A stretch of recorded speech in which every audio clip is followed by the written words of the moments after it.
मैं ये resolution move करता हूं कि सुशील कुमार रिंकू जो दुर्व्यवहार किया है वेल में आके कागज फाड़ के फेंका है आसन के ऊपर उनको remaining part of the session के लिए विलंबित किया जाए। श्री सुशील कुमार रिंकू मान्य सदस्य को सदन के इस सत्र तक लिए बचे सत्र के लिए निलंबित किया जाता है। आम आदमी पार्टी के सांसद सुशील कुमार रिंकू जी हमारे साथ मौजूद हैं। सर, पहले संजय सिंह और अब आप क्या कहेंगे? आप कहें, आम आदमी पार्टी कहें या फिर आप कहें? सर देखिए, आम आदमी पार्टी का जो लाइन है वो बिल्कुल क्लियर है। हम लोकतंत्र को बचाएंगे।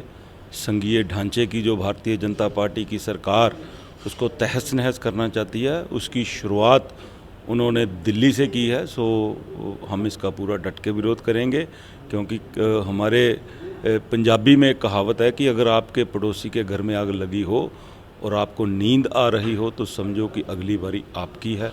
सो अगर आज दिल्ली के साथ ऐसा हो रहा है, मुझे इस बात का डर है कि जिस तरीके से पंजाब के राज्यपाल, हमारी वहाँ पंजाब की जो सरकार है, उसके आए दिन किसी न किसी बिल में, काम में कोई ना कोई अपना अड़चन डालते हैं। मुझे इस बात का डर है कहीं पंजाब में भी ऐसे जो अध्यादेश है, ऐसी अमेंडमेंट करके पंजाब के लोगों के हक ना कहीं काट दिए जाएं। आम आदमी पार्टी के पहले संजय सिंह को निलंबित किया गया, फिर आपको क्या लगता है आम आदमी पार्टी को कुछ टारगेट किया जा रहा है? आखिर क्या मानते हैं इसके पीछे? देखिए, कल सदन में पूरी जितनी भी भारतीय जनता पार्टी की टॉप लीडरशिप है, उन्होंने कल श्री अरविंद केजरीवाल के ऊपर ही फोकस रखा। टोटल बात जितनी भी की कल उन्होंने अरविंद केजरीवाल साहब के ऊपर की, सो मैं समझता हूँ कि उसी की बात होती है जिससे डर होता है।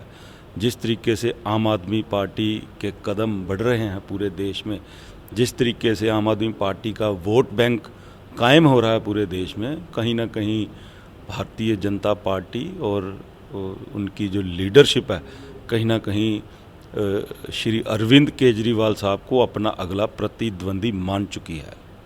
सर, जिस तरीके से कागज फेंके गए, बीजेपी कह रही है कि इस तरीके की जो मर्यादा संसद की होती है उसको तार तार किया गया है। देखिए, बात ये है कि अगर आप बात नहीं सुनोगे, अगर आप संघीय ढांचे को तहस नहस करने के लिए अगर आप हाई कोर्ट की, सुप्रीम कोर्ट की बात नहीं सुनोगे। देखिए, सुप्रीम कोर्ट के 5 जज सब हैं ना, जिन्होंने इसके विरुद्ध जो फैसला दिया था, और भारतीय जनता पार्टी ने उसको रिवाइज़ करने के लिए उस फैसले को जो दोबारा उसमें केस किया था, तो मैं समझता हूँ कि उनको वेट करनी चाहिए थी कि अगर रिवाइज पिटीशन उन्होंने डाली है तो उनको वेट करनी चाहिए थी कि माननीय सुप्रीम कोर्ट किस हक में फ़ैसला देती है। सो कहीं ना कहीं उनके मन में डर था कि उनके जो मंसूबे हैं वो सुप्रीम कोर्ट में पूरे नहीं होंगे, और उन्होंने ये, मैं समझता हूँ कि अमानवीय गैर तरीके से जो संविधान में संशोधन किया है। सर, कुछ धरना प्रदर्शन इसको लेकर विरोध करेगी आम आदमी पार्टी? देखो, हम तो बैठे हैं, संजय सिंह जी बैठे हैं निलंबित होने के बाद, मैं भी उनके साथ बाहर बैठूंगा, और हम बाहर बैठ के आपके माध्यम से देश के लोगों के साथ अपनी बात है वो करते रहेंगे। पूरे सत्र के लिए निलंबित हो जाना, सर कोई खेद है कुछ? बिल्कुल भी किसी तरह का खेद नहीं है, क्योंकि लोकतंत्र की लड़ाई लड़ते, संविधान की जो मंशा है, डॉक्टर भीमराव अंबेडकर जी के संविधान को बचाने में, अगर ये तो निलंबन तो कुछ भी नहीं है। अगर मेरी जान भी चली जाएगी तो मुझे और मेरे परिवार को किसी तरह का कोई मलाल नहीं होगा। 2024 नज़दीक है।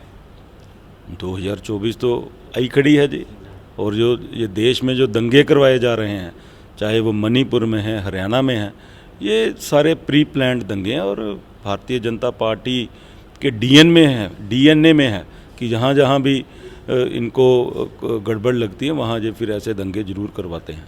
बड़ा बयान दे रहे हैं सर। देखो, बिल्कुल मैं बड़ा बयान दे रहा हूँ, इसके ऊपर प्रधानमंत्री साहब को बोलना चाहिए। सारा विपक्ष मांग कर रहा है, कितने दिन से जो हम मांग कर रहे हैं कि मणिपुर में इतने हत्याएं हो गई, इतना अमानवीय दुर्व्यवहार है वहाँ पे, हमारी बहनों के साथ किया जा रहा है, बच्चों के साथ किया जा रहा है, सदन चल रहा है, तो प्रधानमंत्री साहब को बोलने में उसमें क्या हर्ज है, बात करने में। नो कॉन्फिडेंस मोशन तो आ गया, लेकिन अभी तक डेट फिक्स नहीं हुई चर्चा के लिए। चलो उस पर भी हो जाएगी, जब टाइम आएगा, जब इनका मन करेगा सरकार का, तो वो भी करवा लेंगे जब इनको सूट करेगा। बात करने के लिए बहुत बहुत शुक्रिया। कैमरा पर्सन चंदन के साथ दिल्ली से हृदय यादव, न्यूज़ पॉइंट।